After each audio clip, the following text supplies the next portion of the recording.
नमस्कार। विशेष सन्दर्भमा म यहाँहरूलाई हार्दिक स्वागत गर्दछु। जीवराम भण्डारी। आज यहाँहरू सामने उपस्थित हुनुहुन्छ डाक्टर जनक बस्नेत। उहाँ योग गुरु हुनुहुन्छ, वेलनेस हस्पिटलका मेडिकल डाइरेक्टर पनि हुनुहुन्छ, त्यस्तै योग तथा प्राकृतिक चिकित्सक सङ्घका उहाँ अध्यक्ष पनि हुनुहुन्छ। आज 6औं अन्तर्राष्ट्रिय योग दिवस।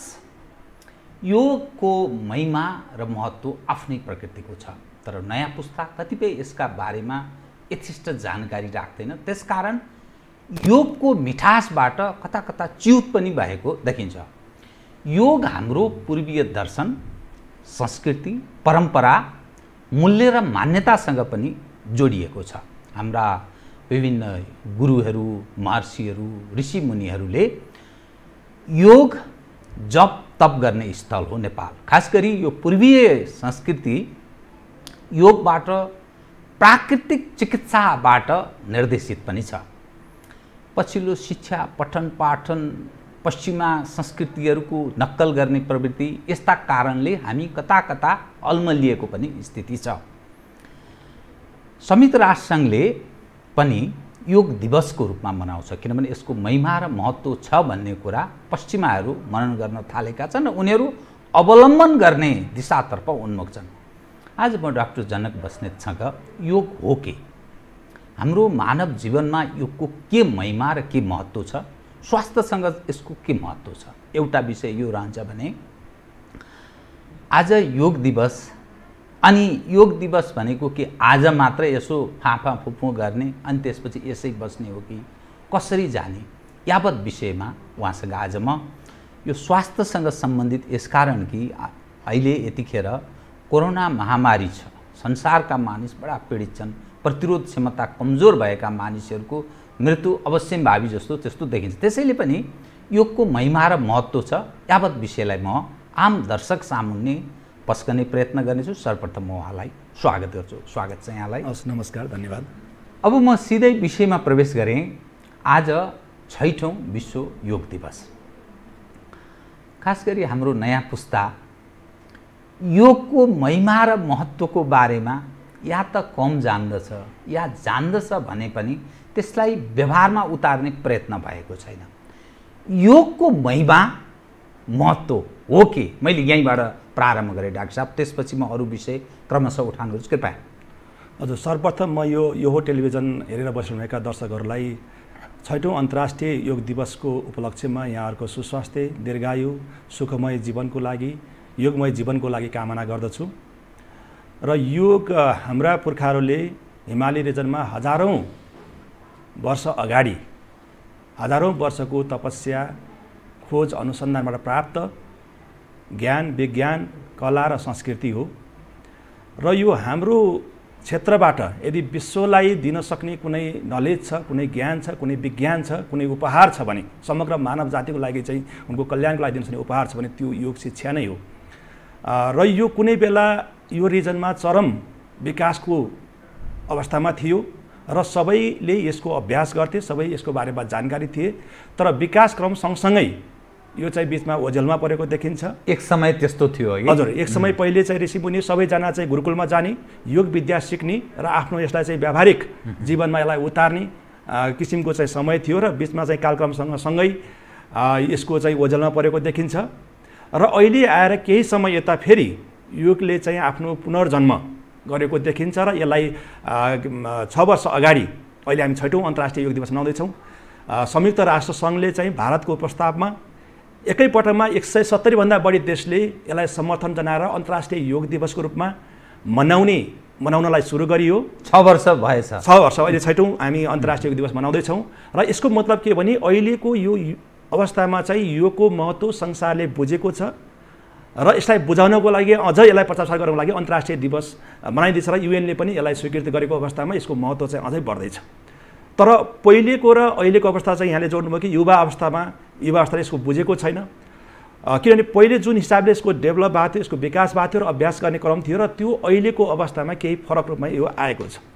किनभने अहिले मान्छेले यसलाई स्वीकार गर्नको लागि यसले हाम्रो दैनिक जीवनमा आउने समस्याहरू जे छन् त्यसलाई सल्भ गर्न सक्नुपर्छ, हल गर्न सक्नुपर्छ, हाम्रो जीवनलाई सहज गर्नुपर्छ। त्यसकारणले गर्दा त्यो पाटोलाई हेरेर अहिलेको मान्छे जुन किसिमको समस्याबाट जोडिरहेछ र त्यो समस्या समाधान योगले गर्न सक्छ कि सक्दैन, यदि हामीले गर्न सक्छौँ भने बल्ल त्यसलाई चाहिँ समाजले एक्सेप्ट गर्छ अथवा यङ जेनेरेसनले चाहिँ एक्सेप्ट गर्छ। अर्को कुरा के छ भने युवाहरूलाई कन्भिन्स गर्नको लागि एउटा भाषाको चाहिँ जरुरी हुन्छ, किन पहिलेको भाषा आध्यात्मको भाषा योगलाई बुझाउने भाषा फरक थियो भने अहिलेको युवाले सेम भाषालाई हामीले प्रयोग गर्यो भने त्यसले बुझ्न सक्दैन। अहिलेको भाषा भनेको विज्ञानको भाषा हो र सबैजनाले के भन्छन् एउटा एभिडेन्स अथवा प्रमाण के छ, यसमा के खोज अनुसन्धान भएका छन्, विज्ञान सम्मत के हो कसरी भन्ने कुरा चाहिँ खोज्छ र त्यो हिसाबले हामीले बुझाउन सक्नुपर्छ। तर योगको हिसाबले हेर्दाखेरि खासै भन्यो भने यो अवैज्ञानिक भन्न खोजेको होइन, यो चाहिँ त हजारौँ वर्षदेखि हाम्रा ऋषिमुनिले प्रयोगमा ल्याएर खोज अनुसन्धान गरेर हामीले यसलाई चाहिँ टाइमले परीक्षण गरेको, टाइम टेस्टेड भनेर भनिन्छ र यो विज्ञान हो र यो चाहिँ त्यो बेलामा जुन किसिममा डेभलप थियो र जुन इफेक्ट भनेर भनिएको थियो, जुन प्रभाव भनेर भनेको त्यो अहिलेसम्म सेम छ, यसमा कुनै परिवर्तन छैन। त्यसको भाषा मात्रै परिवर्तन, बुझ्ने तरिका मात्रै फरक हो। त्यस कारणले गर्दाखेरि यो टाइम टेस्टलाई फेरि टेस्ट गर्नुपर्छ भन्ने छैन। तर अहिलेको युवा जेनेरेसनलाई, अहिलेको चाहिँ मान्छेलाई बुझाउनको लागि हामीले फेरि अहिलेकै विज्ञानकै भाषामा, अहिलेकै डाटा, अहिलेकै रिसर्चको भाषामा बोल्नुपर्ने आवश्यकता छ र त्यो क्रमशः डेभलप भइरहेको छ अहिले।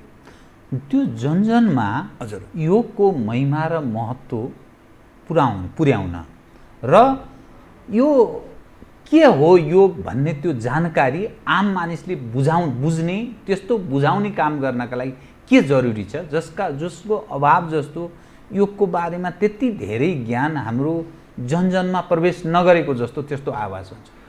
यसमा के छ भन्दाखेरि हामी जुन रिजनबाट योग जन्म भयो त्यो ठाउँमा अलिकति कम मान्छेले यसको अभ्यास गरेको देखिन्छ।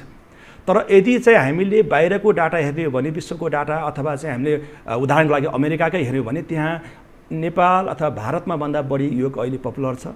त्यहाँ सबभन्दा धेरै योगका सेन्टरहरू, धेरै मान्छेले चाहिँ योग अभ्यास गर्छ भन्ने छ हैन। र यदि विश्वको डाटा हेर्नुहुन्छ भने 30 करोड मान्छेले दैनिक योग अभ्यास गर्छ भन्छ र त्यसको चाहिँ 30 करोड दैनिक र 3 करोड 60 लाख मान्छे त अमेरिकामा मात्रै दैनिक योग अभ्यास गर्छ भन्ने डाटा छ हजुर। त्यसकारणले गर्दाखेरि योगको महत्त्व यताका दिनमा बढ्दै गएको छ र बिस्तारै मान्छेले यसलाई आफ्नो जीवनमा ल्याउने खोजिरहेको छ, ल्याइरहेको छ र यसको महत्त्व अझ यो अहिले कोरोनाको चाहिँ समय आइसकेपछि अथवा कोभिड-19 को जुन महामारी आइसक्यो, यो आइसकेपछि अहिले अझ बढेको देखिन्छ। मान्छेले अझ यसलाई बढी आफ्नो जीवनमा चाहिँ यसलाई उतारेको देखिन्छ। त्यसकारणले गर्दाखेरि यो बिस्तारै यसको चाहिँ महत्त्व, यसको चाहिँ व्यवहारमा ल्याउने कुरा चाहिँ बढ्दै गएको देखिन्छ। त्यो के योग हो के, यो यसरी बुझाउन, योग हो के, किन मानव जीवनका लागि योग जरुरी छ? मैले यहीँबाट यो विषयलाई अलिकति खिपेर आम दर्शकलाई, जो लाखौँ हेरिरहनु भएको छ दर्शक, उहाँहरूलाई बुझ्ने भाषामा डाक्टर साहबको तर्फबाट जाओस् न। योग हो के, किन जरुरी छ मानव जीवनका लागि? योग चाहिँ हामी एउटा चाहिँ फिलोसफिकली हेर्दाखेरि यसलाई चाहिँ हामीले आत्मा परमात्मासँग जोड्ने भनिन्छ, तर त्योतिर म जान चाहेन। तर यसले चाहिँ मान्छेभित्र भएको हरेक सम्भावना, हामी हरेकसँग एउटा सम्भावना, एउटा चाहिँ क्षमता बोकेर आएका हुन्छौँ र त्यसलाई पूर्ण रूपमा बाहिर ल्याउनको लागि, पूर्ण रूपमा विकास गर्नको लागि अथवा मान्छेको समग्र व्यक्तित्व विकास, जसलाई हामीले चाहिँ फिजिकल लेभलमा भनौँ, शारीरिक रूपमा, मानसिक रूपमा, त्यसपछि चाहिँ भावनात्मक रूपमा र आध्यात्मिक रूपमा, यी सबै डाइमेन्सनबाट मान्छेलाई एउटा पूर्ण मान्छे बनाउने एउटा विज्ञान, एउटा टेक्नोलोजी अथवा टेक्निक चाहिँ योग हो। र यसका चाहिँ विभिन्न पाटाहरू छन्। यसलाई हामीले चाहिँ हरेक व्यक्तिले आफ्नो जीवनमा यसलाई लिन सक्छ र यसबाट बेनिफिट लिन सक्छ, यसबाट लाभ लिन सक्छ र यसका चाहिँ उपयोगहरू व्यापक छन्। र अहिलेको हिसाबले हेर्दाखेरि हामीले यसलाई चाहिँ चिकित्सामा प्रयोग गर्न सकिन्छ हैन। जस्तो चाहिँ हाम्रो जुन स्वास्थ्य समस्याहरू छ, हामीसँग डायबिटिज होला अथवा चाहिँ हाइपरटेन्सन अथवा के अरे मुटुको समस्या अथवा मोटोपन अथवा कम्मर दुख्ने समस्या, यस्ता यावत समस्याहरू जुन छन् त्यो समस्याबाट बच्नको लागि हामीले योगलाई अभ्यास गर्न सक्छौँ र यसलाई योगको एउटा चिकित्साको पार्ट हो। त्यसै गरी हामीले यसलाई शिक्षामा पनि प्रयोग गर्न सक्छौँ। एउटा विद्यार्थीले आफ्नो चाहिँ मानसिक वृद्धि विकासको लागि, आफ्नो स्मरण क्षमता बढाउनको लागि, आफ्नो कन्सन्ट्रेसन पावर बढाउनको लागि पनि योग गर्न सक्छ। एउटा खेलाडीले आफूभित्र चाहिँ जुन खेलको स्किल छ त्यो खेललाई विकास गर्नको लागि, आफ्नो शारीरिक र मानसिक स्ट्रेन्थ वृद्धि गर्नको लागि, आत्मविश्वास वृद्धि गर्नको लागि पनि योगलाई प्रयोग गर्न सक्छ। त्यसकारणले गर्दाखेरि योग भनेको समग्र रूपमा एउटा हाम्रो पूर्वीय दर्शनमा आधारित ज्ञान हो, विज्ञान हो र यो प्रविधि पनि हो। किनभने हाम्रो दैनिक रूपमा यसलाई हामीले प्र्याक्टिकल्ली गरेर चाहिँ हेर्न सक्छौँ, यसबाट बेनिफिट लिन सक्छौँ र त्यो चाहिँ योगको टेक्नोलोजी छ। त्यस कारणले गर्दाखेरि योग भनेको हामीलाई शारीरिक रूपमा, मानसिक रूपमा, भावनात्मक रूपमा र आध्यात्मिक रूपमा कम्प्लिट स्वस्थ बनाउने, सर्वाङ्गीण विकास गर्ने एउटा चाहिँ विधि हो यो।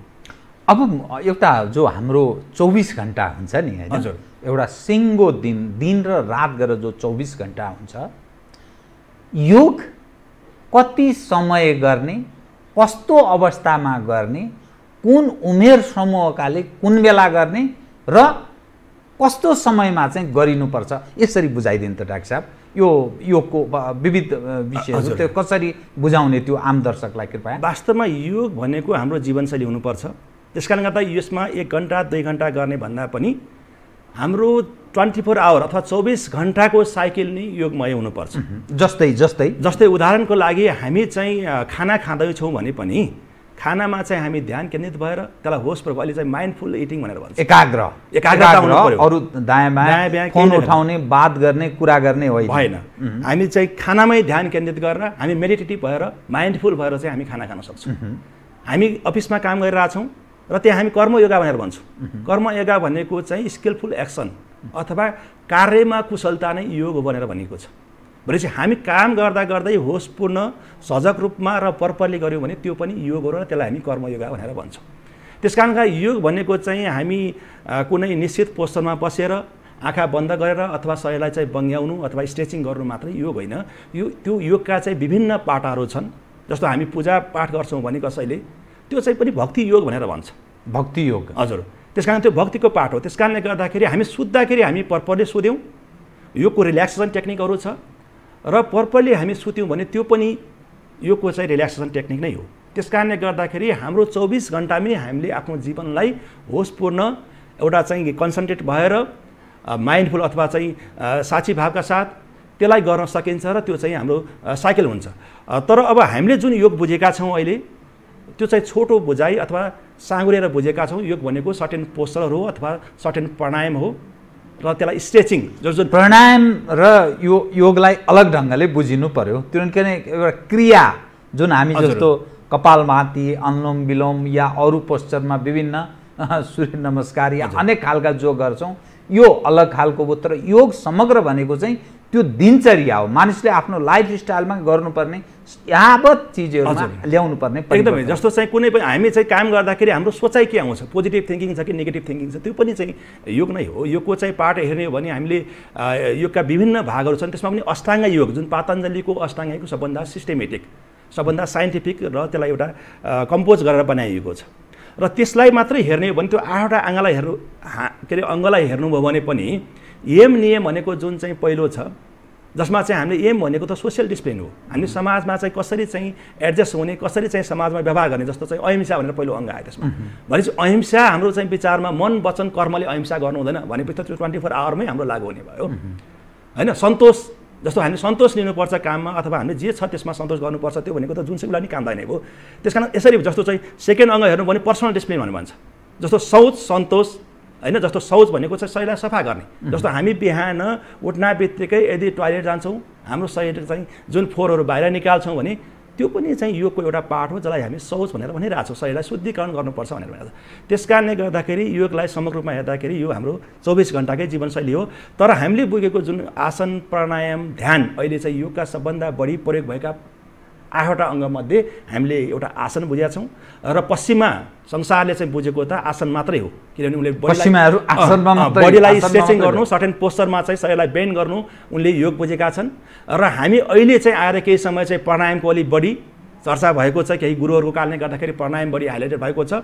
र ध्यानलाई चाहिँ मान्छेले चाहिँ अलिकति फरक, योग र ध्यान फरक हो कि भन्ने पनि बुझिरहेको छ अहिले होइन। कतिपयले योग छुट्टै गर्छु, म ध्यान पनि गर्छु भनेर भन्छ, तर ध्यान भनेको पनि योगको एउटा पार्ट हो, एउटा हाङ्गो हो। त्यस कारणले गर्दाखेरि हामीले अहिले सबभन्दा बढी बुझेको चाहिँ आसन, त्यसपछि प्राणायाम र ध्यान हो होइन योगमा। तर योगको चाहिँ समग्र पार्ट भनेको धेरै बृहत छ र यसलाई हामीले चाहिँ हरेक जीवनको हरेक पार्टमा हरेक क्षणलाई हामीले उपयोग गर्न सक्छौँ। र हजुरले जुन सोध्नु भएको छ कति घण्टा कतिखेर गर्ने भनेको जुन आसन प्राणायाम र ध्यानको विधि छ, जस्तो आसन र प्राणायाम स्पेसली भन्दाखेरि हामीले बिहानको टाइममा खाली पेटमा गर्नुपर्छ भन्ने धारणा छ। तर चाहिँ बिहानको टाइम कसैलाई यदि मिल्दैन भने त्यो चाहिँ कुनै पनि बेला हामीले गर्न सक्छौँ आफ्नो अनुकूल अनुसार। तर पेट चाहिँ खाली हुनुपर्छ हाम्रो चाहिँ पेट खाली भएको अवस्थामा यो गर्न सहज हुन्छ। त्यस कारणले गर्दाखेरि बिहानको सबभन्दा बेस्ट टाइम हो र त्यो गर्ने अवधि कति त भन्दाखेरि दैनिक रूपमा कम्तीमा 1 घन्टा, दैनिक 1 घन्टा, दैनिक 1 घन्टा चाहिँ आसन र प्राणायाम, त्यसपछि आधा घन्टा जति हामीले चाहिँ यदि ध्यान र रिल्याक्सेसन टेक्निक गर्न सक्यो भने त्यो सबभन्दा उपयोगी हुन्छ। अब यसमा उमेर समूह र विभिन्न प्रकृतिका रोगीहरू हुन्छन् नि, हजुर, उनीहरूले चाहिँ ध्यान दिनुपर्ने पक्ष पनि केही छ कि? एउटा सामान्य मानिस जस्तै बालबालिका हुन्छन्, त्यसपछि वयस्क हुन्छ, सिनियर सिटिजन हुन्छन्, अनि त्यसमा रोगका पनि विभिन्न सङ्क्रमणले ग्रसित हुन्छन् कोही। यी पक्षहरूले यो आसनको जो म कुरा गरिरहेको छु त्यो आसनका विषय उप के चिजमा ख्याल गर्नुपर्छ? यसमा के छ भन्दाखेरि योगको एउटा विशेषता भनेको यसमा कुनै एज लिमिटेसन छैन, कुनै पनि उमेरले योग गर्नको लागि छेक्दैन। तर कुन उमेरकालाई कस्तो किसिमको योग दिने, त्यसको आवश्यकता के हो, त्यो अनुसार हामीले यसमा चाहिँ छनौट गर्नुपर्ने चाहिँ अवश्य पनि हुन्छ। गुरु शिक्षा चाहिँ लिनै पर्ने किन जस्तो हामी बच्चालाई चाहिँ हामी यदि चाहिँ योग गराउँदैछौँ भने त्यसलाई हामीले चाहिँ चुपचाप बसेर चाहिँ आँखा बन्द गरेर ध्यान गरेर भन्न सम्भव हुँदैन। उनको लागि हामीले कन्सन्ट्रेसन बनाउनको लागि, माइन्डलाई कन्ट्रोल गर्नको लागि पनि हामीले पोस्चरबाटै जानुपर्छ, जसमा ब्यालेन्सिङ पोस्चर भन्ने छ। जस्तो एक खुट्टाले उभिने, मानौ एउटा चाहिँ उदाहरणको लागि ब्यालेन्सिङ पोस्चर, र त्यो गर्दाखेरि त्यो ब्यालेन्स गर्नलाई एक खुट्टाले उभिनलाई त कन्सन्ट्रेसन चाहिन्छ नि, कन्सन्ट्रेसन भएन भने त्यो डिसब्यालेन्स हुन्छ। त्यस कारणले गर्दाखेरि उसको कन्सन्ट्रेसन बढाउनलाई हामी एक खुट्टाले उभिने गर भनेपछि उसले चाहिँ के गर्छ भन्दाखेरि त्यो सहज रूपमा लिन सक्छ। फिजिकल्ली हामी उसको माइन्डलाई चाहिँ इन्फ्लुएन्स गरेर हुन्छ। त्यस कारण योगलाई गर्ने अलिकति चाहिँ हामीले खेल टाइपले चाहिँ उनको इन्ट्रेस्टलाई हेरेर चाहिँ हामीले योग गाउनु पर्ने हुन्छ भने अब यहाँले लिनुभयो बुढाबुढीको लागि, बुढाबुढीले चाहिँ पनि कठिन किसिमको आसनहरू गर्न सक्दैन, कठिन किसिमको चाहिँ प्राणायामहरू गर्न गाह्रो हुन्छ। त्यस कारणले गर्दाखेरि उनलाई पनि सहज किसिमको चाहिँ योग गर्न सकिन्छ। जस्तो योगमा चाहिँ यौगिक अङ्ग व्यायामहरू भन्छ, जसमा चाहिँ सिम्पल जोइन्ट मुभमेन्ट गर्ने किसिमकोहरू योगका रिल्याक्सेसन टेक्निकहरू छन्, त्यसमा केही सिम्पल आसनहरू छन्, सिम्पल प्राणायामहरू छन्। त्यस कारणले गर्दाखेरि ओल्ड एज अथवा बुढाबुढीको लागि अथवा विशेष रोगीलाई गर्न चाहिँ हामीले विशेष कुरामा ध्यान दिनुपर्ने हुन्छ। त्यस कारणले गर्दाखेरि हामीले योगको छनौट, किनभने योगमा त थुप्रै किसिमका विधिहरू छन्, सीमित विधि होइन, यो व्यापक छ र कुन विधि कसका लागि भन्ने छान्नको लागि हामीले चाहिँ त्यो विचार गर्नुपर्छ, उसको निड र उसले गर्न सक्ने क्षमता। तर जब चिकित्साको कुरा आउँछ, सो रोगीको कुरा भन्नुभयो यहाँले, चिकित्साको कुरा आएपछि योगका दुईवटा पार्ट छन्। एउटा चाहिँ जनरल योग भनेर भन्छौँ हामी, जुन चाहिँ हेल्दी पर्सनले, एडल्टले के अरे युवाले चाहिँ आफ्नो स्वास्थ्य मेन्टेन गर्नको लागि, फिटनेस मेन्टेन गर्नको लागि, शारीरिक र मानसिक स्वास्थ्यको रहनको लागि मेन्टेन गर्नलाई गर्ने योग एउटा सामान्य योग भयो। अर्को जब उपचारात्मक कुरा गर्छौँ, हामी रोगीको कुरा गर्छौँ, त्यसपछि हामी थेरापेटिक योगमा जानुपर्छ। र थेरापेटिक योग भनेको चाहिँ रोगीको अवस्था, आवश्यकता र उसको लागि स्पेसिफिक के उसको आवश्यकता हो, निड हो, त्यसलाई हामीले पहिले इभ्यालुएसन गर्नु पर्यो, मूल्याङ्कन गर्नु पर्यो। त्यसपछि त्यसको आधारमा स्पेसिफिक इफेक्ट हुने किसिमका चाहिँ हामीले आसनहरू अथवा प्राणायाम अथवा ध्यानका विधिहरू अप्लाई गर्नुपर्छ। होइन भने सबैलाई सबै किसिमको योग गऱ्यो भने कहिलेकाहीँ हानि पनि हुन्छ। जस्तो उदाहरणको लागि हामीलाई सिभियर कम्मरको दुखाइ छ, नखा च्यापेको छ समस्या, अब त्यो बेलामा हामी यदि चाहिँ योग गर्ने नाममा चाहिँ अगाडि झुक्ने किसिमका कडा किसिमका आसनहरू गऱ्यो भने त्यसको चाहिँ ब्याक पेन बढ्न सक्छ, कम्मर दुखाइ बढ्न सक्छ। जस्तो सिभियर मुटुको रोगी छ, उसको कुरालाई ध्यानमा दिएर मुटु रोगलाई चाहिँ योगले फाइदा गर्छ भन्दैमा हामीले चाहिँ सबै किसिमको योगहरू गराउन खोज्यौँ भने त्यो बेलामा मुटुलाई उसले हानि गर्न सक्छ। त्यसै गरी प्रेसरको लागि, ब्लड प्रेसरको लागि हुनसक्छ। त्यही कारण जब थेरापीको कुरा आउँछ, थेरापीको कुरा गर्दाखेरि हामीले यो योगा थेरापिस्ट अथवा योगाका चाहिँ चिकित्सकसँग सम्पर्क गरेर मात्रै कन्सल्टेसन गरेर स्पेसिफिक टेक्निकहरू हामीले अपनाउँदाखेरि त्यो सुरक्षित हुन्छ र त्यो बढी प्रभावकारी हुन्छ। अब तपाईँ चाहिँ योग तथा प्राकृतिक चिकित्सक सङ्घको तपाईँ अध्यक्ष पनि हुनुहुन्छ। हजुर, योग एउटा पक्ष भयो, प्राकृतिक चिकित्साको अर्को पक्ष रह्यो होइन? हजुर। अनि जो हामी कहाँ चलन चल्तीमा अब वैधाङ्ग विधिबाट उपचार गर्ने एक खाले परिस्थिति छ, अर्को एलोपेथिक प्रविधिको माध्यमबाट उपचार गर्छन् मानिसहरू कि त्यो तपाईँहरूको दृष्टिकोणमा चाहिँ यो वैधाङ्ग र एलोपेथिक र योग तथा प्राकृतिक चिकित्सक यो चिकित्सा यसमा फरक, यसले मानव जीवनलाई पार्ने त्यो एलोपेथिकको नकारात्मक अनि वैधाङ्ग विधिबाट गरिने उपचार पद्धति, प्राकृतिक र योग, यसको अलिकति भेद, यसबाट लाभ हुने विषयलाई अलिकति सेयर गर्नु त आम दर्शकलाई। यसमा के छ भने जस्तो चाहिँ हामीले चिकित्साको कुरा गर्दाखेरि विश्वव्यापी रूपमा हेर्दाखेरि दुई किसिमको चाहिँ एउटा ट्रेन्ड हेर्न सक्छौँ। एउटा चाहिँ कन्भेन्सनल मेडिसिन भनेर भन्छ, जस्तो आधुनिक चिकित्सा, जसमा चाहिँ आधुनिक औषधिहरू अथवा स्वयं शल्यक्रिया गरिन्छ।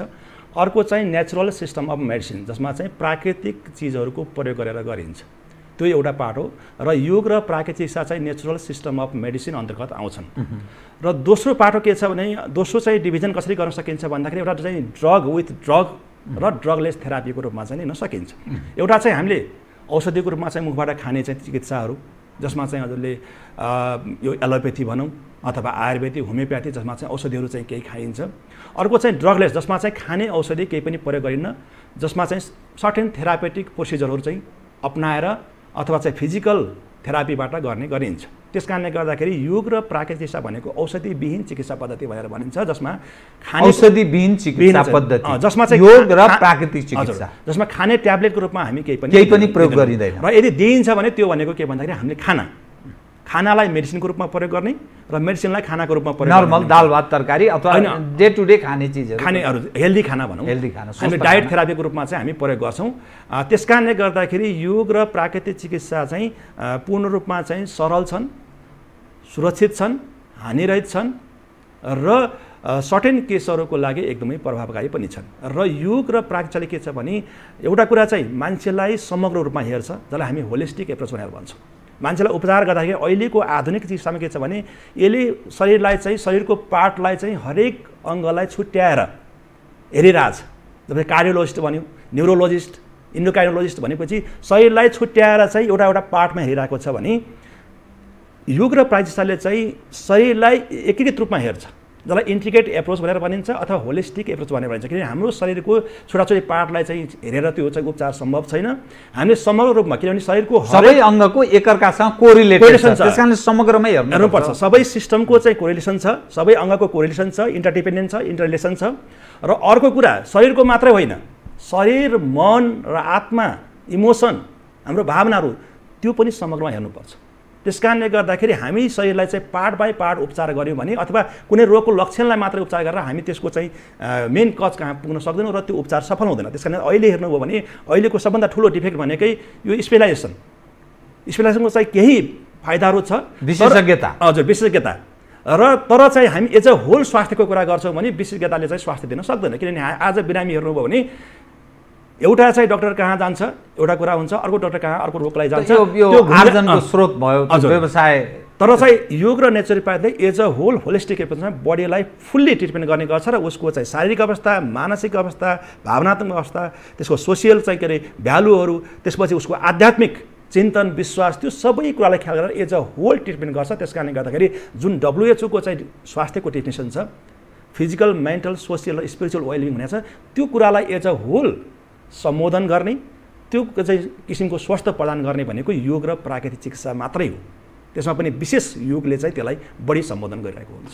कतिपय अब सिरियस बिरामीहरू जो मानिस छन् अथवा संसारमा जुन ढङ्गले योग र प्राकृतिक चिकित्सालाई त्यति महत्त्व नदिकन अर्को ढङ्गको उपचार पद्धतिमा विश्व जसरी प्रवेश गरेको छ, पश्चिमा देशहरू खास गरी, अब हाम्रै देशमा पनि जुन ढङ्गले मेडिकल कलेजहरूको उत्पादन, यो जुन ढङ्गको एलोपेथिकहरूको जुन ढङ्गले चिकित्सकहरूको उत्पादन भएको त एलोपेथिक ढङ्गले उपचार गर्ने चिकित्सकहरूको, त यो किन योग तथा प्राकृतिक चिकित्सालाई गौण ठान्यो? यसको अर्थ त्यो इम्प्याक्ट मानव जीवनमा कमजोर रह्यो या प्रचार प्रसार त्यो ढङ्गले संसारमा गर्न सकिएन, त्यसको महिमा र महत्त्व राज्य संयन्त्रका त्यो निर्णायक नीति निर्माताहरूलाई प्रवेश गराउन सकेन? के कारण हुनसक्छ? यो संसारको म एज अ होल कुरा गर्छु र त्यस सन्दर्भमा हाम्रो त निश्चय नै हाम्रो देशको बारेमा चिन्ता जाहेर गर्नु अर्को महत्त्वपूर्ण पक्ष हुँदै हो, हाम्रो देशसँग सम्बन्धित पनि पक्षलाई जोडेर मैले विषय उठाएँ। यसमा के छ भने एउटा कुरा समयले बताउने कुरा हुन्छ,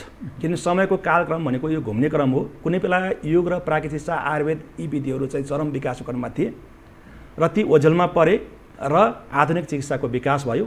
तर अहिलेको अवस्था हेर्नुहुन्छ भने आधुनिक चिकित्सा बिस्तारै अब धेरै केसमा चाहिँ फेल हुँदै गइरहेको छ र अब फेरि फर्केर मान्छे चाहिँ नेचुरल लाइफस्टाइल, योग, प्राकृतिक चिकित्सा जस्ता चाहिँ जडीबुटी चिकित्सा यस्ता विधिहरूमा मान्छेहरू फर्केर आउन बाध्य भइरहेको छ र आउँदैछ। त्यस कारणले गर्दाखेरि यो चाहिँ बिचमा अलिकति कमजोर भयो जस्तो देखिएको हो। यो समयले चाहिँ घुम्ने चक्रमा घुम्छ हरेक कुरा। त्यस कारणले गर्दाखेरि अबको समय भनेको अबको जुन किसिमको रोगहरू आइरहेछ अहिले, नसाउने खालका रोगहरू जस्तो मुटुको समस्या अथवा चाहिँ डायबिटिज अथवा चाहिँ क्यान्सर, त्यसै गरी अब चाहिँ मानसिक समस्या, अबको ठुलो च्यालेन्ज भनेको ठुलो समस्या भनेको चाहिँ मानसिक समस्या हो संसारभरि र WHO ले चाहिँ 2030 सम्म चाहिँ डिप्रेसन चाहिँ पहिलो नम्बर मान्छे मर्नको लागि पहिलो नम्बर कज हुन सक्छ भनेर फोरकास्ट गरेको थियो जसमा कि अहिले चाहिँ मोटो रोग हार्ट एट्याक छ अहिले। त्यसकारणले गर्दाखेरि अब यो मानसिक रोग प्लस चाहिँ यो जुन नन कम्युनिकेबल डिजिज भनेर छ नसाने खालका रोगहरू योसँग लड्नको लागि अब आधुनिक विज्ञानसँग कुनै क्षमता छैन। इमर्जेन्सीमा यसले काम गर्न सक्छ तर यसको पूर्ण निर्मूलको लागि चाहिँ हामीले लाइफस्टाइल चेन्ज गर्नै पर्छ, हामी योग र प्राणायाममा फर्किनै पर्छ भन्ने मान्छेले क्रमशः रियलाइज गरिरहेको छ र अहिलेको मेडिकल कम्युनिटीले पनि यसलाई क्रमशः एक्सेप्ट गरेर अब योग चाहिँ एउटा मेडिकल साइन्सको रूपमा डेभलप भइसक्यो। प्राकृतिक चिकित्सा मेडिकल साइन्सको रूपमा डेभलप भएर अहिले यसका करिकुलमहरू पहिले चाहिँ एउटा गुरुकुल सिस्टममा आएर मान्छेले गर्थे भने अहिले चाहिँ योग र प्राकृतिक चिकित्सामा चाहिँ जस्तो चाहिँ 5.5 वर्षको ब्याचलर लेभल त्यसै गरी 3 वर्षको MD लेभलको कोर्सहरू चाहिँ आइसके भनेपछि यसको चाहिँ महत्त्व बिस्तारै बढ्दैछ र आजको आवश्यकता र अबको विश्वलाई हामी यदि स्वस्थ रहने हो भने योग र प्राकृतिक चिकित्साको विकल्प छैन। र अर्को कुरो चाहिँ के छ भने हामी आत्मनिर्भरको कुरा गर्छौँ, हामी स्वस्थ रहनको लागि पनि हामी आत्मनिर्भर हुनु आवश्यक छ र हामी स्वस्थ रहनको लागि बाहिरकी कुराको सपोर्ट ल्याउँ जस्तो मेडिसिनको सपोर्ट ल्याउँ अथवा कुनै अस्पताल डाक्टर नै धाएर मात्रै स्वस्थ हुन सक्छौँ भन्ने हामीले कन्सेप्ट बोक्यौँ भने हामी कहिले पनि स्वस्थ रहन सक्छौँ, हामी अरूमा डिपेन्डेन्ट भयौँ। स्वस्थ भनेको हामी भित्रै छ, खुसी भनेको हामी भित्रै छ, आनन्द भनेको हामी भित्रै छ र हामी त्यो भित्रकै शरीरले चाहिँ जुन रोगसँग लड्ने क्षमता छ जसलाई हामी प्रतिरक्षा प्रणाली भन्छौँ अथवा बडीको चाहिँ हिलिङ पावर अफ नेचर भनेर भन्छ चाहिँ प्राकृतिकमा हेर्दाखेरि हामीले चाहिँ प्रकृतिले हामीलाई बनाउँदाखेरि नै रोगसँग लड्नको लागि त्यो क्षमता दिएको छ जसलाई चाहिँ हामी जीवनी शक्ति भनेर भन्छौँ। तर परनिर्भर अनेक कारणले हुँदै गयो, हामी त्यो ज्ञान भएन अथवा अरू व्यवहार त्यसै कारणले गर्दा नै अहिले यो रोगहरू चाहिँ बढ्दै गएको हो। अहिले हेर्नु भने संसारमा चाहिँ मानवसँग नै त्यो मानिससँग त्यो प्रतिरोध क्षमता लड्न सक्ने क्षमता त्यो आफै त्यो भित्र छ, अन्तर्निहित छ र त्यसलाई हामीले गर्ने भनेको त्यसलाई वातावरण क्रिएट गर्दैन, त्यसलाई चाहिँ हामीले चाहिँ प्रमोट गर्ने मात्रै हो। जस्तो चाहिँ हामी साधारण के अरे इक्जाम्पल लिँदाखेरि जस्तो हामी धुवा धुलोमा एक्सपोज भएपछि के हुन्छ, हामीलाई रुगा लाग्छ, हाँच्यु आउँछ, शरीरले चाहिँ त्यसलाई त पखाल्न खोजेको हो नि त। हाँच्यु भनेको फाल्ने, पानी बग्नु भनेको त्यसलाई पखाल्न खोजेको, सिंगान जसरी। अब त्यसलाई बन्द गर्ने कि त्यसलाई सप्रेस गर्ने कि त्यसलाई चाहिँ हामीले सपोर्ट गरिदिने। प्राकृतिक चाली के भने त्यसलाई सपोर्ट गरिदियो त पानी राखेर अझ सफा गरिदियो, त्यसपछि त्यो त समस्या आउँदैन, हराइहाल्छ। तर एलोपेथी आधुनिक चिकित्सा के त्यसलाई सप्रेस गर, त्यसलाई चाहिँ औषधि दिएर त्यसलाई सुखाऊ। त्यस कारणले गर्दाखेरि यो योग र प्राकृतिकको सिद्धान्त के छ भन्दाखेरि हजुरको मेन कज अफ डिजिज होइन, रोगको मुख्य कारण के हो त्यसमा चाहिँ हामी जानुपर्छ। र अहिलेको चाहिँ जस्तो कोरोनाको सन्दर्भ छ नि यसमा हेर्दै भने प्राकृतिकको सिद्धान्त मान्नुहुन्छ भने त जर्म थ्योरी मान्दैन। जो जर्म थ्योरी जर्मको कारण त रोग लाग्दैन, तर रोगी कन्डिसनमा जब मान्छे रोगी हुन्छ तब त्यहाँ जर्मको प्रवेश हुन्छ भनेर भन्छ। र यसको सिद्धान्त हेर्नुभयो भने विजातीय पदार्थ फोहोर जस्तो यो टेबल अहिले बेविचारी भयो, जे पाए त्यही भोजन गर्ने अनि जता पाए त्यतै आफू बेविचारी भयो जसको कारण त्यस्ता। र त्यति मात्र होइन, शरीरभित्र फोहोर जस्तो मुख्य कारण भनेको जस्तो यो टेबल अहिले सफा छ, यहाँ कुनै पनि झिङ्गा छैन, कुनै पनि किटाणु छैन, तर फोहोर ल्याएर राख्नुभयो भने जीवाणु र किटाणु आउँछ। त्यस कारणले गर्दाखेरि रोगको कारण भनेको त यो चाहिँ जीवाणु आउनको लागि त फोहोर भयो नि त। जीवाणु त कारण यस्तो के अरे यो संसारमा चाहिँ जीवाणु भाइरस त चाहिँ हजारौँ भाइरस छन्, हजारौँ ब्याक्टेरिया छन्, त्योसँग लडेर हामी सम्भव छैन। तर हामीले गर्नु पऱ्यो कि हाम्रो शरीरलाई चाहिँ सफा राख्नु पऱ्यो ताकि त्यसको लागि के अरे प्रतिकूल वातावरण होस्, किन सफा ठाउँमा चाहिँ कुनै पनि जीवाणु चाहिँ वृद्धि हुँदैन अथवा विकास हुँदैन, पहिलो कुरो। दोस्रो कुरो चाहिँ बडीको रोगसँग लड्ने क्षमता चाहिँ विकास गर, आफ्नो डिफेन्स मेकानिजम अथवा रोगसँग लड्ने क्षमतालाई विकास गर्न बित्तिकै हामी जुनसुकै भाइरस आओस् कि ब्याक्टेरिया आओस् अथवा फङ्गस आओस्, जुनसुकै कारण आओस् त्यसलाई चाहिँ हामी त लडेर जित्न सक्छौँ नि त। त्यस कारणले गर्दाखेरि हामी त्यो ब्याक्टेरिया भाइरससँग कन्सल्टेड हुने होइन, हाम्रो शरीरभित्रै भएको रोगसँग लड्ने क्षमता र शरीरलाई चाहिँ सफा राख्ने ताकि त्यो अर्गानिजमभित्र प्रवेश गरे पनि त्यो चाहिँ त्यसले विकास गर्न नपाओस्, त्यसले असर गर्न नपाओस्। प्रतिरोध क्षमता हामीले त्यसरी विकास गर्नु पर्यो। त्यस कारणले गर्दाखेरि त्यो कसरी सम्भव छ डाक्टर साहब? अब यो प्रतिरोध क्षमता विकास गर्ने र रोग लाग्नै नदिने उपाय के हुन सक्छ? अब यो पनि अलिकति जाओस् दर्शकलाई। यो चाहिँ रोगसँग लड्नको लागि अथवा प्रतिरक्षा क्षमता डेभलप गर्नको लागि हाम्रो जीवनशैली नै हो, जीवनशैलीमा परिवर्तन गर्नु। र मुख्य चाहिँ आधार भनेको के भने हाम्रो खानपान सबभन्दा पहिलो हो, हाम्रो खानपान। किन हाम्रो शरीर भनेको हाम्रो खानाबाटै बनेको छ र हाम्रो सारा सिस्टमहरू चाहिँ त्यसबाट डेभलप हुने हो। त्यस कारणले गर्दाखेरि हामीले खानपानमा सुधार गर्नु जरुरी छ। र अहिलेको खानपान भनेको सबै खानपानमा सुधार भनेको कस्तो सुधार? अहिलेको खानपान जस्तो चाहिँ हाम्रो अप्राकृतिक खानपान भयो, हामी जति पनि प्रोसेस फुडहरू, रिफाइन्ड फुडहरू, जङ्क फुडहरू भनेर भनिन्छ, जुन चाहिँ readymade refined food, junk food, readymade chemical राखेको प्रोसेस्ड फुडहरू चाहिँ हामी प्रयोग गर्छौँ। त्यसको नेचुरल फर्ममा हामीले प्रयोग गरेका छौँ। त्यसैले गर्दाखेरि त्यसबाट दुईवटा हानि भइरहेको छ। खानु भएन त्यो, हजुर खानु भएन। किनभने हामी जङ्क फुड जसलाई पत्रुखाना भन्दिउँ न हैन हजुर पत्रुखाना जङ्क फुड खानु भएन रिफाइन्ड चिजहरूको हामी खानु भएन त्यसले दुईटा हानि गरिरहेको छ एउटा कुरा चाहिँ हामीलाई चाहिने इसेन्सियल न्युट्रिसन अथवा चाहिँ पोषक तत्त्व जुन शरीरलाई चाहिन्थ्यो त्यो हामीले पाइरहेका छैनौँ त्यसको अभाव छ र अर्को कुरो त्यसमा चाहिँ एक्स्ट्रा केमिकल छ त्यो केमिकलले उल्टो हानि गरिरहेको छ त्यस कारणले गर्दा फाइदा गर्ने भन्दा बेफाइदा गर्ने अथवा हामीले रोगलाई किनेर खाइरहेछौँ भन्न सकिन्छ त्यस कारण त्यस्ता कुराहरूलाई हामीले सकेसम्म चाहिँ त्यस्ता कुराहरू बस्नु पर्यो र सकेसम्म नेचुरल रूपमा उत्पादन भएको सिजनमा उत्पादन भएको बेच्ने कुरा होइन र अर्ग्यानिक केमिकल नराखेको चाहिँ कुराहरू हामीले चाहिँ खानुपर्छ पहिलो कुरो र दोस्रो कुरो चाहिँ खानपानको त्यो राम्रो कुरा हुँदा पनि त्यसलाई हामीले सही मात्रामा खान सक्यौँ सही टाइममा खान सक्यौँ सही तरिकाले खान सक्यौँ त्यसले हानि गर्न सक्छ त्यस कारणले गर्दाखेरि कसरी खाने कति मात्रामा खाने कुन टाइममा खाने त्यो सबै कुरा हामीले चाहिँ बुझ्नु जरुरी छ त्यसले खानपानको कुरा गर्दाखेरि हामीले खेतदेखि पेटसम्म कुरा गर्नुपर्ने हुन्छ खेतदेखि पेटसम्म खेतमा कसरी उत्पादन गर्नेदेखि त्यसलाई कसरी चाहिँ घरसम्म ल्याउने कसरी त्यसलाई पकाउने र कसरी खाने र पेटसम्म कति हाल्ने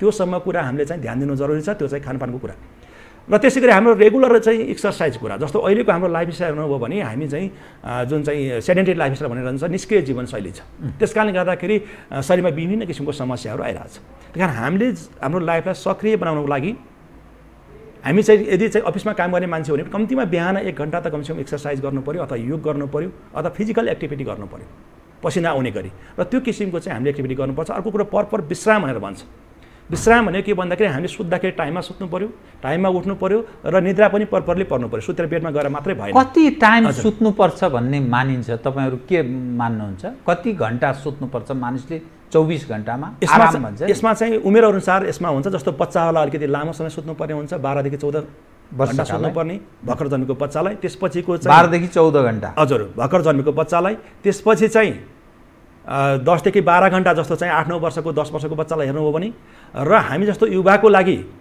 7 देखि 8 घण्टा चाहिँ सुत्नु जरुरी छ अनि सिनियर सिटिजन ज्येष्ठ नागरिक अथवा बुढाबुढीलाई अलिकति कम किन निद्राको मात्रा कम हुन्छ त्यसकारणले गर्दा उनलाई पनि कम्तीमा 6 देखि 7 घण्टा चाहिँ सुत्न सक्यो भने राम्रो त्यसकारणले गर्दाखेरि त्यो भयो अर्को कुरो सिम्पल कुरा हजुरको जस्तो पानीको मात्रा प्रपर हाइड्रेसन हजुरको है पानी मात्रै चाहिँ मान्छेले नपिएको कारणले गर्दाखेरि मान्छे धेरै रोगी भइरहेको छ पानीकै कारणले गर्दाखेरि कम पिएको कारणले गर्दाखेरि मान्छे चाहिँ 10-15 वटा चाहिँ रोगहरू हामी नामै लिन सक्छौँ त्यस्ता रोगबाट मान्छे चाहिँ सफर छ र मान्छे त्यसको लागि औषधि खोजिरहेको छ त्यसकारणले गर्दाखेरि जस्तो उदाहरणको लागि चाहिँ किडनी स्टोन चाहिँ पानी कम भएकै कारणले गर्दाखेरि भएको किडनी स्टोन हुन्छ पानी कम भयो भने किडनीमा स्टोन हुन सक्छ त्यसपछि चाहिँ युरिनरी ट्र्याक इन्फेक्सन युटिआई भनेर भन्छौँ पिसाबको इन्फेक्सन भनेर भन्छौँ त्यो पानी कम पिएकै कारणले गर्दाखेरि यदि पानी बढी पियो भने हामीले चाहिँ इन्फेक्सन भए पनि त्यसलाई हामी औषधि पनि ठिक गर्न सक्छौँ त्यस्ता थुप्रै रोगहरू छन् जसको पानीको कारणले गर्दाखेरि पानी कम भएर चाहिँ रोग लागिरहेको छ त्यसकारण यस्ता सिम्पल जीवनशैलीमा हामीले परिवर्तन गर्न सक्यौँ भने हामी रोगबाट बच्न सक्छौँ अर्को कुरो चाहिँ पहिलो कुरो लाइफस्टाइल चेन्ज गरेर हामी रोगबाट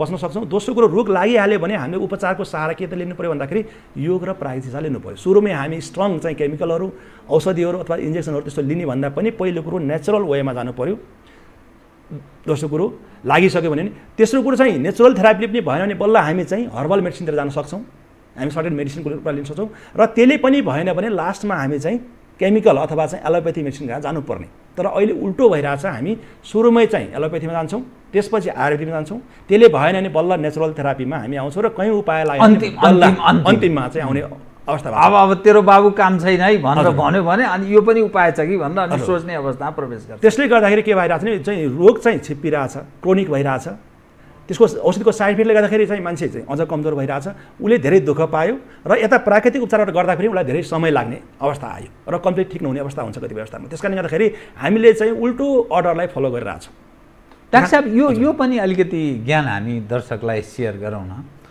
पानी कति पिउने कस्तो खालको पिउने मनतातो पिउने कि चिसो पिउने कि घ्वाल पिउने कि 24 घण्टामा कति पिउने यो पनि बताइदिनु त यो पानी कति पिउने भन्ने कुरा चाहिँ धेरै कुराले चाहिँ धेरै फ्याक्टरले असर गर्छ त्यसकारणले गर्दाखेरि हामीले चाहिँ गर्मी सिजनमा चाहिँ छौँ कि जाडो जुन बेला पसिना खलखल झर्छ हामी तराईमा बस्ने हो कि पहाडमा बस्ने हो कि बाहिर काम गर्ने हो कि भित्र काम गर्ने हो कि त्यो आधारमा चाहिँ पानीको चाहिँ मात्रा डिसाइड हुन्छ त्यसकारणले गर्दाखेरि एक्ज्याक्टली यति लिटर खाऊ भनेर भन्न सक्ने अवस्था आउँदैन तर कम्तीमा यसको चाहिँ फिजियोलोजिकल्ली हेर्दाखेरि साइन्टिफिक वेमा हेर्दाखेरि के भन्छ भन्दाखेरि कम्तीमा 2 लिटर पिसाब चाहिँ 24 आवरमा बाहिर निस्कनु पर्छ है 2 लिटर त्यसको लागि कति पानी पिउने भन्ने कुरा हामीले कस्तो खाना खाइरहेछौँ सुक्खा खाछौँ कि झोलिलो खाछौँ कि फलफुल खाछौँ कि सुक्खा चिउरा खाएको छौँ कि होइन, त्यो आधारमा पनि पानीको मात्रा निर्धारण हुन्छ भने हाम्रो अर्को एक्टिभिटी, हाम्रो क्लाइमेट त्यो आधारमा चाहिँ निर्धारण हुन्छ। त्यस कारणले गर्दाखेरि सामान्यतया चाहिँ हामीले 3-4 लिटर पानी पिउँ भने पनि त्यो चाहिँ हाम्रो खानपान, हाम्रो मौसम, हाम्रो एक्टिभिटी त्यो आधारमा हुन्छ। र हामी कम्तीमा पनि पिसाब चाहिँ पहेँलो हुनु भएन, पिसाब चाहिँ सफा हुनु पर्यो, डार्क हुनु भएन, पिसाब पोल्नु भएन, र कम्तीमा 24 घन्टामा 2 लिटर पानी पिसाब चाहिँ बाहिर निस्किने एमाउन्टको हामीले पानी पिउनु पर्ने हुन्छ। जब पिसाबमा पहेँलो जान थाल्यो, अलिकति डिस्कलर जस्तो देखा पर्न थाल्यो भने चाहिँ पानी अलिक कम भएछ भनेर यसरी बुझ्नु पर्यो होइन।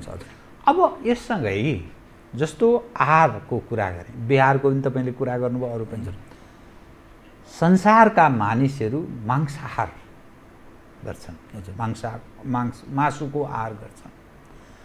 त कतिपय मानिसहरूको बुझाइमा यो पनि भक्षण गर्ने चिजै हो, किन यसलाई चाहिँ हामी नमान्ने, नस्वीकार्ने, यो खानै हुँदैन भनेर कसरी मान्ने? विगतमा पनि त्यस्तो परम्परादेखि पनि त्यो चलेको छ भने यसलाई के आधारमा चाहिँ होइन खानु हुँदैन भनेर भन्ने मान्यता राख्ने छन् एक खाले भने होइन। जो मानिसको जो बनोट छ, दाँत हेर्नुहोस्, अनुहारहरू आन्द्रा एकदम लामो लमतन्न हुन्छ, त्यस कारणले बाघ, कुकुर यी चिजहरू जो छन्, यी जनावरहरू यिनका चाहिँ दाँत पनि यस्ता हुन्छन्, एकदम हिंसक टाइपको राक्षसको उपमा दिइन्छ नि, त्यस्ता हुन्छन्। त्यस कारण तिनले चाहिँ खाने हो। मानव जातिले गाई गोरु जो हुन्छ दाँतको जुन बनोट छ यस्ताले खानु हुँदैन भन्ने अब हामी पनि कहीँ सुन्ने गर्छौँ। त यो विषयलाई के भन्नुहुन्छ तपाईँ? यसमा मेरो धारणा के छ भन्दाखेरि हामीले चाहिँ मांसाहार र शाकाहारको विषयमा बहस गर्दाखेरि धेरै पक्षलाई चाहिँ एनालाइसिस गर्नुपर्ने हुन्छ। एउटा कुरालाई मात्रै एनालाइसिस गर्दा पुगिँदैन। र जुन हजुरले भन्नुभयो चाहिँ यो बायोलोजिकल एस्पेक्ट जुन चाहिँ मान्छेको बनोट, जुन चाहिँ दाँतको बनोट, आन्द्राको बनोट होइन, त्यो कुरालाई हेर्दाखेरि मान्छे चाहिँ मांसाहारभन्दा शाकाहारी बढी भएको चाहिँ इङ्गित गर्छ। त्यस कारणले गर्दाखेरि त्यो चाहिँ बायोलोजिकल्ली हेर्दाखेरि मान्छे चाहिँ शाकाहारी नै हो। र दोस्रो कुरो चाहिँ अब हामीले खाने कि नखाने, किनकि खाइरहेको छ र कतिपय अवस्थामा चाहिँ मेडिकल साइन्सले अथवा चाहिँ आधुनिक न्युट्रिसनका विज्ञहरूले चाहिँ प्रोटिनको चाहिँ कम्प्लिट प्रोटिनको स्रोत चाहिँ मासु हो, खानुपर्छ भन्ने पनि चाहिँ राय हुन्छ, प्रिस्क्राइब गरिन्छ। तर चाहिँ मैले हेर्दाखेरि मेरो आफ्नो एनालाइसिस गर्दाखेरि हामीले चाहिँ यदि आर्थिक रूपमा हेऱ्यौँ भने 1 किलो मासुको कति पर्छ र त्यति चाहिँ एमाउन्टमा कति चाहिँ हामीले चाहिँ भेजिटेबल अथवा फ्रुट्स किन्न सक्छौँ, त्यो हेर्नुभयो भने धेरै गुणा डिफ्रेन्स छ। इकोनोमिकली पनि मांसाहारभन्दा शाकाहार सस्तो छ। त्यसपछि चाहिँ पोषणको दृष्टिकोणले हेर्नुपर्ने हुन्छ। अर्को चाहिँ न्युट्रिसन, साइन्टिफिक रूपले एनालाइसिस गर्दा त्यसको न्युट्रिसन पाउने तत्त्व के हो भनेर हेर्दाखेरि चाहिँ मासुमा चाहिँ कम्प्लिट प्रोटिन पाइन्छ, त्यो पक्कै पनि हो। तर सेम तत्त्व हामीले अर्को स्रोतबाट पनि पाउन सक्छौँ र अर्को स्रोतको चाहिँ अरू डिफ्रेन्ट बेनिफिट छ। मानव चाहिँ हामीले चाहिँ कम्पेयर गर्दाखेरि मासु र दाललाई कम्पेयर गऱ्यौँ भने मासु खाँदाखेरि प्रोटिन त पायो, तर त्यसमा भएको चाहिँ कोलेस्ट्रोलको कारणले गर्दाखेरि मुटु रोग हुने सम्भावना धेरै छ, कोलेस्ट्रोल बढ्छ अथवा युरिक एसिड बढ्ने सम्भावना धेरै छ भनेर भनिएको छ होइन। त्यो चिल्लोको कारणले गर्दाखेरि के अरे कोलेस्ट्रोल बढ्ने सम्भावना, मुटु रोग हुने सम्भावना, त्यो त चाहिँ साइन्सले भनेको हो, मेडिकल साइन्सले भनेको कुरा हो। भनेपछि अर्को कुरा त्यही प्रोटिन चाहिँ हामीले दालबाट पाउन सक्छौँ अथवा चामल चाहिँबाट र दालको कम्बिनेसनमा कम्प्लिट प्रोटिन पाउन सकिन्छ। अरू स्रोत छ भने र त्योभन्दा सस्तो छ भने हामीले त्यसलाई किन प्रयोग नगर्ने? त्यस कारण न्युट्रिसनल पोइन्टबाट भ्यूबाट हेर्दा पनि हामीले चाहिँ मांसाहार गर्नु जरुरी चाहिँ त्यति देखिँदैन। र अर्को चाहिँ हामीले स्वादको हिसाबले कतिपयले खानेकुरा गर्छ, तर स्वादको हिसाबले हेर्दा पनि तपाईँले मासुलाई चाहिँ भात जसरी खान्छु दिनदिनै त्यसरी खानु हो भने तपाईँ 5 दिन खान सक्नुहुन्न। जति एमाउन्टमा भात हामी जसरी खान्छौँ दिनदिनै त्यो चाहिँ देख्न बित्तिकै हामीलाई चाहिँ अमन पर्न सक्छ। तर हामी दाल भात चाहिँ डेली खाइरहेछौँ र त्यो एमाउन्टमा खाइरहेछौँ र त्यत्तिकै मिठो लागिरहेछ। र 5 दिन चाहिँ भात नखाएर हेर्नुहोस् त्यसको टेस्ट हेर्नुहोस् कस्तो हुन्छ। त्यस कारणले गर्दा यो टेस्टको हिसाबले पनि मलाई चाहिँ त्यो त्यति चाहिँ टेस्टी हो जस्तो लाग्दैन, किनकि त्यसमा हाले मरमसला र हाम्रो साइकोलोजिकली जुन टेस्टी छ भन्ने छ त्यो आधारमा चाहिँ स्वादको लागि होला, त्यो अलि अपाचे पनि हजुर। त्यस कारणले गर्दाखेरि चाहिँ कुनै पनि हिसाबले एनालाइसिस गर्दाखेरि चाहिँ मांसाहारभन्दा शाकाहार चाहिँ बढी बेटर छ। र विशेष गरी स्वास्थ्यको हिसाबले हेर्दाखेरि चाहिँ अहिलेको जति पनि रिसर्चहरू छ त्यसले देखाएको छ कि चाहिँ के अरे मांसाहारभन्दा चाहिँ शाकाहार नै धेरै गुणा राम्रो छ।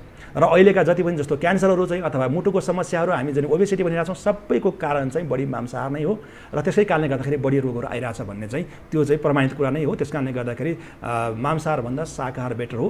तर यसको मतलब चाहिँ के भने मांसाहार चाहिँ खानै हुन्न भन्ने पनि चाहिँ होइन, अब त्यो मान्छेको आफ्नो चोइस होला, तर चाहिँ कम्पेरिटिभली हेर्दाखेरि चाहिँ शाकाहार बेटर हो। यसै तपाईँ एउटा प्राकृतिक तथा योग गुरु हुनुहुन्छ, प्राकृतिक चिकित्सक पनि हुनुहुन्छ, अब तपाईँ वेलनेस मेडिकल हस्पिटलको डाइरेक्टर पनि हुनुहुन्छ। तपाईँ आफै चाहिँ आफ्नो जीवनमा र स्वजनहरूका लागि कतिको यो जो प्राकृतिक तथा योगबाट मात्रै तपाईँ लाभ लिइरहनु भएको छ कि अरू पनि उपचार पद्धतिलाई तपाईँले अवलम्बन गर्नुभएको छ र जीवनमा यो एलोपेथिकसँग सम्बन्धित ट्रिटमेन्ट तपाईँ आफै कति उमेरको हुनुभयो त्यसमा अभ्यस्त हुनुभएको छ कि छैन, त्यो काम गर्नु भएको छ कि छैन डाक्टर साहब? अनि यसमा के छ भन्दाखेरि हामीले चाहिँ कुनै पनि सिस्टम चाहिँ कम्प्लिट हुँदैन।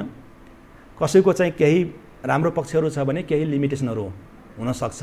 त्यस कारणले गर्दाखेरि हामीले एलोपेथी प्रयोग गर्नु हुँदैन भन्ने चाहिँ होइन। सर्टेन केसमा चाहिँ इमर्जेन्सी कन्डिसनमा चाहिँ एलोपेथी प्रयोग गर्न पर्ने हुन्छ र त्यो भनेको चाहिँ जम्मा 10% केसहरू हो र बाँकी 90% केसहरू हामी चाहिँ हाम्रो लाइफस्टाइल चेन्ज गरेर अथवा योग र प्राकृतिक चिकित्साको चाहिँ माध्यमबाट हामीले चाहिँ नियन्त्रण गर्न सक्छौँ, कन्ट्रोल गर्न सक्छौँ, तर रोग लाग्नै नदिन सक्छौँ।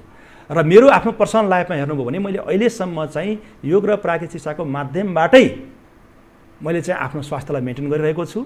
अहिलेसम्म कुनै पनि औषधि मलाई खानु परेको छैन र खानपानको कुरा गर्नुहुन्छ भने म काठमाडौँ जस्तो ठाउँमा पनि अहिले आएर म चाहिँ अर्ग्यानिक फार्मिङ गरेर आफै खेती गरेर म चाहिँ डेली बारीबाट चाहिँ आफै तरकारी टिपेर ल्याएर चाहिँ मैले खाने गर्छु। मेरो हस्पिटलमा चाहिँ मैले बिरामीलाई खुवाउने गर्छु। कम्प्लिट अर्ग्यानिक फार्मिङ गरेको छु मैले।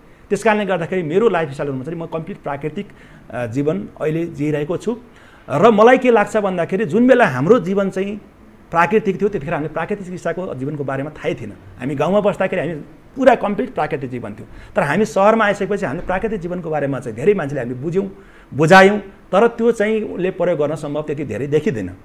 तर मेरो आफ्नो प्र्याक्टिकली हेर्दाखेरि म चाहिँ आफ्नो प्राकृतिक जीवनशैलीबाटै आफूलाई चाहिँ मेन्टेन गरिरहेको छु अहिलेसम्म। तपाईँको त्यो लाइफस्टाइल बताइदिनुहोस् न। यो जो लाखौँ दर्शक हेरिरहनु भएको छ नि, तपाईँ बिहानदेखि 24 घन्टामा तपाईँ कसरी आफूलाई जीवन कसरी व्यतीत गर्नुहुन्छ ताकि त्यो नयाँ पुस्ताले यो रहेछ तरिका भनेर बुझ्ने अवसर पनि प्राप्त होस्? डाक्टर साहब तपाईँको आफ्नो लाइफस्टाइल डे टु डे दिनचर्या बताइदिनुहोस् त। मेरो चाहिँ दिनचर्या भन्नु मेरो बिहान चाहिँ म 5 बजे उठ्छु। 5 बजे उठ्छु र 5 देखि 6 बजे मेरो चाहिँ आफ्नो योग एक्सर्साइजहरू त्यो चाहिँ डिफ्रेन्ट टाइपको एक्सर्साइज हुन्छ।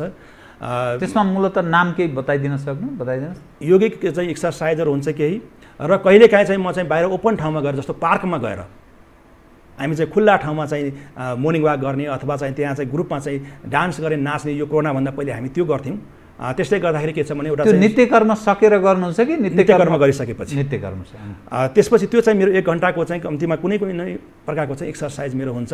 त्यसपछि म आएपछि आफ्नो चाहिँ फेरि मेरो अफिस चाहिँ 7 बजे सुरु हुन्छ। मेरो चाहिँ हस्पिटलमा राउन्डमा चाहिँ 7 बजे जानुपर्ने हुन्छ। त्यस कारणले गर्दा मेरो 1 घन्टा टाइम चाहिँ बाँकी तयारी हुनको लागि र त्यसपछि चाहिँ कम्प्लिट होल डे मेरो चाहिँ लगभग 7 बजेदेखि 4 बजेसम्मको टाइम चाहिँ मेरो हस्पिटलमै बित्छ र त्यसमा बिचमा मेरो खाना खाने टाइम हुन्छ। खाना के खानुहुन्छ? खाना चाहिँ म धेरै जसो चाहिँ म दाल भात तरकारी नै हुन्छ र तरकारीको मात्रा मैले आजभोलि के भन्न थालेको छु भने चाहिँ पहिले भात धेरै खाइन्थ्यो, तरकारी कम हुन्थ्यो। त्यस कारण भातसँग तरकारी खाइन्थ्यो भने आजभोलि म तरकारी धेरै भात कम, त्यहाँ तरकारीसँग म भात खान थालिरहेको छु आजभोलि। किनभने उमेरको हिसाबले पनि हामीले चाहिँ आफ्नो भात कम खाने तरकारी धेरै खाने, त्यस कारण तरकारीसँग भात खाने। अनि गेडागुडी र गेडागुडीमा चाहिँ कहिलेकाहीँ मिक्स चाहिँ गेडागुडीहरू हुन्छ र त्यो खाने गरेको छु। र मैले बिहान ब्रेकफास्ट खाँदैन। मेरो एकचोटि चाहिँ 9-10 देखि 11 बजेको बिचमा चाहिँ मेरो खाना हुन्छ। बिहान म एक चाहिँ गिलास चिया अथवा कफी म लिन्छु। त्यसपछि चाहिँ 4 बजेदेखि 6 बजेसम्मको टाइम मेरो चाहिँ फार्ममा बित्छ। म फार्ममा जान्छु, मेरो हात्तीगोडामा फार्म छ र त्यहाँ 2 घन्टा मैले त्यहाँ चाहिँ तरकारीहरूलाई चाहिँ टिप्ने, त्यहाँ केलाउने। अर्ग्यानिक हो? पुरै अर्ग्यानिक हो।